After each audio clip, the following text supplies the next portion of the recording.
Okay, so thank you for coming and being interested in me representing you as an agent. So, what I'm going to do is I'm going to take you through the beginning of understanding what your choices are when you work with a real estate professional. And this is created by the Real Estate Council of Alberta. And as professionals, we are required to educate you. So the beginning is just introducing you to the types of real estate relationships that you can have. So, and then it also explains what our responsibilities are to you as a consumer and what you can expect from me as your professional. So the guide explains there are three different types of relationships. So one is a common law agency relationship.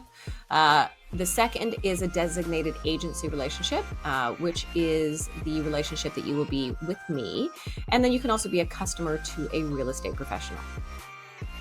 And this guide also explains what my responsibilities are to you. So it's important with any professional. We all have fiduciary duties. The first is undivided loyalty. So we have 6 that you are due.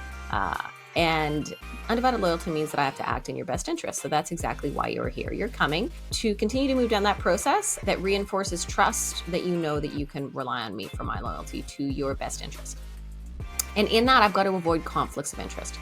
And so we're going to speak to that more of what would be. This is about informing you what would be a conflict of interest and then what are your choices. So you are owed me acting in your best interest, above all. Confidentiality. So I've got to keep your information confidential even after the relationship ends.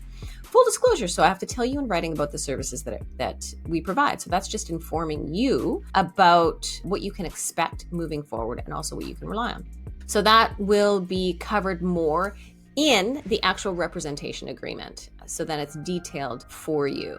The next is obedience. So I've got to obey for your lawful, reasonable instructions. So if you tell me, Leanna, I would like to write on this home, then we write on that home. Reasonable care and skill. The agent must exercise reasonable care and skill. So that's really going to go into the details of how I professionally represent you, right? Like, how do I inform you? What research do I do? How do I operate in your best interest? All these fiduciary duties all wrap around for your best interest. And then full accounting. So you have to understand anything to do with monies. You have to understand how I get paid. You have to understand where your deposit goes, how you can lose it, and what the risks are associated with that. So we're going to go through all of those things to make sure you're fully informed. And then you have responsibilities to me as well. So you've got to give me an information that can affect your ability to purchase a home. So if something changes in your financial status while we work together, you have to let me know.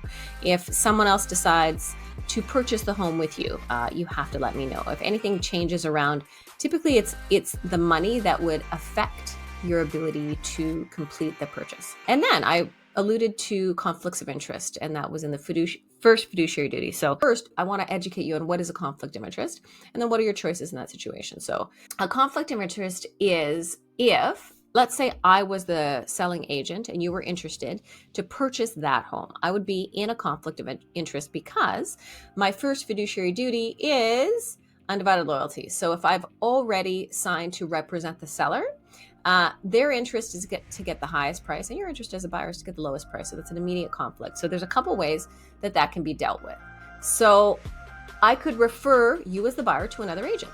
You can act as a customer representing yourself in the transaction, or we could do something called transactional facilitation. And that's what this is, working on the transaction, not for one side or the other. So basically, I become a neutral party. So the only thing that's really changed is the undivided loyalty, but confidentiality, full disclosure, obedience, care and skill, full accounting, all those things are still applicable in a transactional facilitation.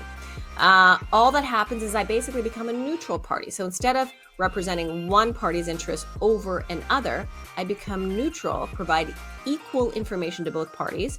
You negotiate, and it's my job to ensure that the decisions you make are in accordance with the Alberta real estate laws, and informing you to ensure that you guys both get your needs met. So that is an option, and that is called transactional facilitation. This, in a nutshell, is the consumer relationship guide. And so a reminder, this is not a legal contract. This is really just an information guide for your best interest, just to inform you about what you are owed as a consumer working with a real estate professional.